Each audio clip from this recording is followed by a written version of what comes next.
अस्सलाम वालेकुम students, vital educators और इसके ज़रिए तमाम English grammar class lecture number है जनाब 3।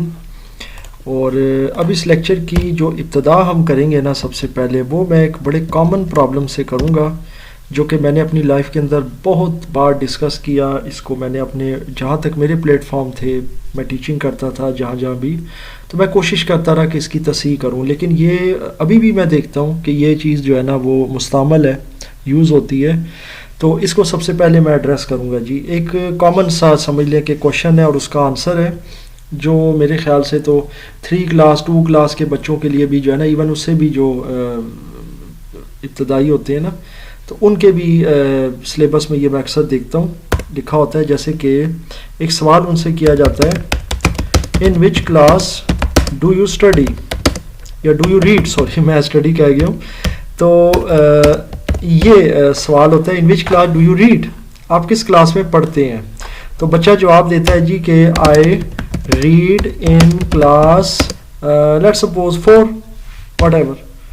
अच्छा, अब इसमें गलती क्या है जनाब, क्योंकि ये टीचर्स भी इसको नहीं देखते माजरत के साथ, कि रीड का लफ्ज़ जो है ना वो यकीनन गलत है। जो मैंने स्टार्टिंग में स्टडी वाला लफ्ज़ बोला था डेफिनेटली वही ठीक है। यहाँ आपको रीड की जगह स्टडी का लफ्ज़ यूज़ करना है, और ऑब्वियसली यहाँ भी रीड की जगह होगा स्टडी। अब इसमें रीड क्यों नहीं है और स्टडी क्यों है, देखिए इसकी एक सिंपल सी आपको मैं जो है ना थ्योरी बता देता हूँ।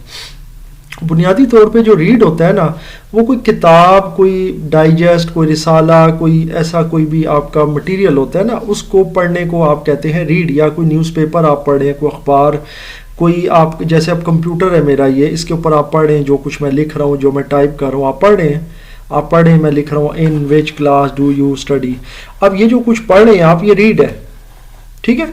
तो ये क्लास के अंदर नहीं होता। क्लास जो होता है ना, वहाँ पर आप स्टडी करते हैं, तालीम हासिल करते हैं। तो ओवरऑल जो आपकी जो वहाँ पर मामलात होते हैं ना आपकी स्टडीज़ के, उसको स्टडी कहा जाता है, रीड नहीं कहा जाता। रीड एक स्पेसिफिक मटेरियल होता है। सो ये एक ऐसी गलती है जो कि मैं अभी भी बच्चों की कॉपियों में देखता हूँ, उनकी डायरीज़ में देखता हूँ, पता नहीं क्या मुझे नहीं समझ आती कि उसको लेकर अभी भी चला जाता है। बहरहाल ये है कि ये in which class do you read जो है ना, ये बिल्कुल भी अप्रोप्रिएट नहीं है। तो ये ग्रामेटिकली आप यूँ कह सकते हैं कि इनकरेक्ट सेंटेंस है। तो एक तो इससे हमने स्टार्टिंग कर ली अपने इस लेक्चर की। अब हम चलते हैं जी इस लेक्चर के अगले पोर्शन की तरफ। अब इस पोर्शन में मैं कोशिश करूँगा कुछ आपको वर्ड्स के बारे में बताऊँगा, इनकी कुछ जाहिर है कि एटिमोलॉजीज़ के ऊपर बात करेंगे कि क्या होती है। सो वर्ड्स के ऊपर अगर हम जाएं, क्योंकि कुछ वर्ड्स ज़रूरी हैं बच्चों के लिए सीखना, क्योंकि इसमें बहुत ज़्यादा हम कन्फ्यूजन्स क्रिएट करते हैं। और इवन मैं सेकंड ईयर लेवल तक भी बच्चों के देख रहा होता हूँ। यूनिवर्सिटी लेवल में तो जाके कुछ बेहतरी आ जाती है, क्योंकि फिर ज़ाहिर है बच्चा थोड़ा सा एक्सपोजर में आ जाता है उस तरह के। लेकिन सेकंड ईयर लेवल तक मैं देख रहा होता हूँ कि ये गलतियाँ हम कर रहे होते हैं। तो पहले मैं वर्ड्स ले आता हूँ कुछ अपनी तरफ से। जैसे कि एक वर्ड है जी लूज़, एक है लूज़, इसी तरह लॉस, इसी तरह आप कह सकते हैं लॉस्ट। अच्छा, अब ये वर्ड्स ऐसे हैं कि इनको हम जो है ना वो बहुत अजीब व गरीब तरीके से इस्तेमाल कर रहे होते हैं। हमें खुद भी नहीं समझ आती हमने कहाँ कौन सा वर्ड इस्तेमाल करना है, किस वर्ड का क्या मतलब है। पहले नंबर पे तो ये है कि जी ये जो पहला लफ्ज़ है ना आपका, ये वाला, अगर आप इसको देखें लूज़, LOSE वाला, यानी ये वाला, ये जो है ना ये LOOSE है। अच्छा, अब इसको लूज भी नहीं पढ़ेंगे, इसको मतलब आप यूँ कह सकते हैं लॉस। जैसे कि हम कहते हैं कि जी ये लॉस है, तो ये थोड़ा सा इसके प्रोनाउंसिएशन का भी मामला है। बहरहाल ये सिंगल ओ के साथ है। अब ये सिंगल ओ क्या चीज़ है जी, देखें ये जो लूज है ना, इसको कहेंगे आप टू लूज समथिंग, कोई चीज़ खो देना। जैसे कि ये आप यूं कह लें कि ये एक वर्ब की कैटेगरी में आ जाता है, ये वर्ब की कैटेगरी में आता है, यानी फेल होता है। मिसाल के तौर पे मैं ये कहूँगा कि I can not lose this game, मैं ये गेम नहीं हार सकता, या इस तरह से। तो कोई चीज़ हार देना, कोई चीज़ आपके हाथ से निकल जाना, तो वहाँ पर ये चीज़ आएगी और ये वर्ब होता है। I can't afford to lose this game, आप यूँ भी कह सकते हैं, यहाँ पर लिख देते हैं। सो ये इस तरह के सेंटेंस के लिए मौजू है ये वाला। अब आ जाती है इस वाले में, ये लूज क्या है? इसका मतलब होता है किसी चीज का ढीला होना, यानी कि अब किस तरीके से है, मिसाल के तौर पे his shoe laces are loose, simple, उसके जो जूतों के तस्मे हैं वो ढीले हैं। तो ये जो LOOSE वाला लूज है ना, ये आपका एडजेक्टिव कैटेगरी में फॉल करता है, ADJ। याद रखिए एडजेक्टिव नहीं पढ़ते, ये मैं प्रोनाउंसिएशन भी यहाँ पर ठीक कर दूं, एडजेक्टिव लफ्ज नहीं होता, डी जरूर है मगर साइलेंट है, एडजेक्टिव पढ़ेंगे, इसको पूरा लिख देता हूं। बाकी ये मैंने अभी ज़ाहिर आगे जब पार्ट ऑफ स्पीच शुरू करूंगा फिर इनको एक दफ़ा मैं वो पूरे एक ऑर्डर में लेके चलूंगा। अभी फ़िलहाल आपने भी देखा होगा मैं नाउन प्रोनाउन किसी चीज़ को डिस्कस नहीं कर रहा हूँ। तो ये एडजेक्टिव होता है, एडजेक्टिव नहीं है। बहरहाल ये जो लूज है यानी कोई चीज़, या जैसे उसके शू लेसेस हैं वो ढीले हैं, तो इसको आप कहेंगे एडजेक्टिव, यानी उसकी कोई सिफ्त है, कोई आप क्वालिटी बता रहे हैं किसी चीज़ की। आई एम श्योर अब यहाँ तक भी समझ आ गई है। या यूँ भी कह सकते हैं the cork of the bottle, या यूँ कह लें और लिड इज लूज, उसका ढक्कन जो है वो ढीला है, आपने टाइट नहीं किया अच्छे तरीके से। तो ये बेसिकली लूज उस सेंस में आ जाएगा और ये एडजेक्टिव कहलाएगा। अब हम आते हैं LOSS की तरफ। ये क्या चीज़ है? ये है लॉस, इसको लॉस पढ़ेंगे। और ये जो लॉस है ना जी आपका, ये नुकसान कहलाता है। तो नुकसान जो है वो नाउन कैटेगरी में फॉल करता है, क्योंकि नाउन जो है वो बुनियादी तौर पर लॉस है, ये वर्ब नहीं है, क्योंकि किसी वर्ब की कैटेगरी में फेल में नहीं फॉल करता ये, ना ही कोई क्वालिटी है, बल्कि ये नुकसान है। जैसे उसे नुकसान हो गया किसी कारोबार में, he had a loss, he had a loss in the business, उसे बिजनेस में या कारोबार में लॉस हो गया। तो ये नुकसान को कहते हैं और ये नाउन कैटेगरी में फॉल करता है। अब ये जो चीज़ें हैं कि कौन सा वर्ड किस कैटेगरी में फॉल करता है, चूंकि मैं अपने लेक्चर्स में इंशाल्लाह लेके चलूंगा, तो आप लोगों को साथ साथ ये चीज़ें क्लियर होंगी कि हमने कौन सा वर्ड कहाँ यूज़ करना है और वो किस कैटेगरी में फॉल करता है। क्योंकि एक वर्ड है, कोई भी वर्ड है, जैसे मिसाल के तौर पर अभी मैंने जैसे लॉस की बात की, हम तो इसी में बात करेंगे, लेकिन एक आपसे जनरल बात कर लेता हूँ, जैसे कि लफ्ज़ है अदनान, ये किस कैटेगरी में फॉल करता है? ये भी नाउन है, क्योंकि नाउन का मतलब होता है इसम किसी चीज़ का, नाम। इसी तरह कंप्यूटर है, ये किस कैटेगरी में फॉल करता है? ऑब्वियसली ये भी नाउन है, किसी चीज़ का नाम है। तो ये चीज़ आ गई। अच्छा जी, इसके बाद अगला वर्ड आ जाता है लॉस्ट। ये जो लॉस्ट है ना, ये क्या है? पहली बात तो ये है कि ये वर्ब है, वर्ब कैटेगरी में फॉल कर रहे हैं, नंबर 1 तो ये चीज़ हो गई।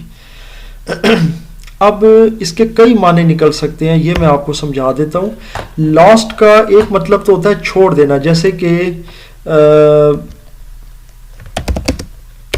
बल्कि यूं कहूँगा, ही लॉस्ट द ट्रेन, उसे ट्रेन छूट गई। ये सबसे सिंपल एक सेंटेंस हो सकता है। अक्सर यह होता है कि जी वो लेट हो गया और ट्रेन छूट गई, तो ही लॉस्ट द ट्रेन, मतलब ये सबसे सिंपल चीज़ हो गई। इसी तरीके से एक होता है कि जनाब रास्ते से भटक जाना, यानी कि कोई रास्ता भूल जाना, तो ही लॉस्ट द वे, वो रास्ते से भटक गया, वो रास्ता भूल गया। आई एम श्योर आपको समझ आ गई, यहाँ भी लॉस्ट का लफ्ज आ जाएगा, ठीक हो गया। इसी तरीके से एक लॉस्ट का लफ्ज आता है किसी का बदहवास हो जाना या परेशान हो जाना। मिसाल के तौर पर कोई ऐसी सिचुएशन होती है, आपकी कोई घड़ी गुम गई है या आपका वॉलेट गुम गया है, कोई भी ऐसी चीज़ है, और फिर आप एकदम परेशान हो जाते हैं, आप पूरे घर में ढूंढ रहे हैं। अगर आप घर से बाहर हो तो आप ज़्यादा परेशान हो जाते हैं कि पता नहीं यार मैं कहीं ट्रेन में या बस में भूल आया हूँ उसको, या कहीं रास्ते में गिर गया है, या किसी पिक पॉकेट ने वो निकाल लिया है। तो उस सूरत में जो बंदा परेशान होता है उसको भी लॉस्ट ही कहते हैं, यानी बदहवास हो जाना, परेशान हो जाना। तो ही लॉस्ट हिज सेंसेस, ये भी हो सकता है, या he was lost as he lost his purse. So अब ये दो मैंने दफ़ा लास्ट यूज़ किया आपको समझाने के लिए कि एक तो ये कि उसने अपना पर्स खो दिया, या खोने के हवाले से आ गया कि उसने खो दिया अपना पर्स, या यूं पे या मोबाइल भी आप लिख सकते हैं, कुछ भी। एंड ही वॉज लॉस्ट, और वो मुकम्मल उस हवाले से परेशान हो गया, बदहवास हो गया, वो यानी अपनी वो जो सेंस थी वो खो बैठा, ही लॉस्ट हिज सेंसेस, ये भी यहाँ पर आ सकता है। ये कुछ इस तरह के जो वर्ड्स हैं ना, ये मैंने अभी 4 डिस्कस किए क्योंकि जो बहुत ज़्यादा मोस्टली यूज़ करते हैं, और इसमें ये मसला हो जाता है कि सम टाइम जो है ना हम लोग फिर जाहिर है कि इसको थोड़ा सा इंटरमिक्स कर देते हैं। ये चीज़ें आई एम श्योर आपको क्लियर हो गई। अब इसके बाद हम चलते हैं 2 मज़ीद वर्ड्स की तरफ जो पेयर ऑफ वर्ड्स में भी यूज़ होते हैं। पेयर ऑफ वर्ड वो होता है, यानी मैं पेयर ऑफ वर्ड्स भी आपके साथ साथ शेयर करता हूँ। हम कोई स्पेसिफिक वीडियो किसी चीज़ पर नहीं बनाएंगे, जो इस तरह की चीज़ें हैं हम अपने लेक्चर्स में गाय बगाए इनको डिस्कस करेंगे ताकि बच्चों को इसकी ज़ाहिर इन्फॉर्मेशन मिलती रहे। बाकी आजकल आपको पता है इंटरनेट का दौर है, वो बाकी सर्चिंग खुद भी कर सकते हैं। पेयर ऑफ वर्ड वो होते हैं कि जो बाज़ औक़ात प्रोनंसिएशन में या बोलने में एक जैसे होते हैं, उनके किसी हद तक स्पेलिंग भी मिलते जुलते होते हैं, इसलिए उनको पेयर ऑफ वर्ड्स कहा जाता है। जैसे मिसाल के तौर पर एक बड़ा कॉमन वर्ड है अफेक्ट और एक वर्ड है अफेक्ट। अब आप देखें दोनों की साउंड एक जैसी है, एक ई से और एक ए से है, उनकी स्पेलिंग भी तकरीबन सेम है, ये आप देख सकते हैं, सिर्फ ई और ए का फ़र्क है। और ये बहुत ज़्यादा इसको जो है ना वो इंटरमिक्स कर दिया जाता है जुमलों के अंदर, जहाँ पर यानी ई वाला अफेक्ट यूज़ करना हो वहाँ पे कई दफ़ा बच्चे अफेक्ट ए वाला यूज़ कर देते हैं, जहाँ ए वाला हो वहाँ ई वाला कर देते हैं, तो बड़ी कन्फ्यूजन है। सबसे पहले मैं आपको एक चीज़ क्लियर कर दूँ कि पहले देखते हैं किस कैटेगरी में फॉल करते हैं। ये जो अफेक्ट है ना आपका, ये वर्ब है जी, इसका मतलब ये मुतासर करना, किसी को किसी पर असर डालना, ये वर्ब कैटेगरी पर फॉल करता है, ये याद रखिएगा। ये इंपॉर्टेंट है। बाकी ये जो अफेक्ट है ये आपको पता है क्या चीज़ है, ये आपका नाउन है जी। तो अब आप समझ गए होंगे, मिसाल के तौर पर जैसे मैं कहता हूँ the weather affected his behaviour, मौसम ने उसके बिहेवियर पर या रवैये पर असर डाला या मुतासर किया उसको। इसी तरह the excessive rain affected the excessive rain affected the walls of my house, मेरे घर की दीवारों को उन्होंने बड़ा अफेक्ट किया, यानी वो से ख़राब हो गई या जो भी है। द एक्सेसिव रेन यानी कि बेतहाशा बारिश, अफेक्टेड यहाँ पर एज अ वर्ब यूज़ हो रहा है कि मुतासर किया या असर डाला। तो ये जो ए वाला अफेक्ट है ये एज अ वर्ब यूज़ होगा, यानी वर्ब की कैटेगरी में फॉल करेगा। बाकी ये जो अफेक्ट है ये आपका सिंपली नाउन है, तो ये सिंपल क्या असर है। जैसे मिसाल के तौर पे the effect of the rain is very pleasant, तो जो रेन का इफेक्ट है या जो उसका एक असर है वो बड़ा खुशगवार है जी। इसी तरह आप यूं भी कह सकते हैं कि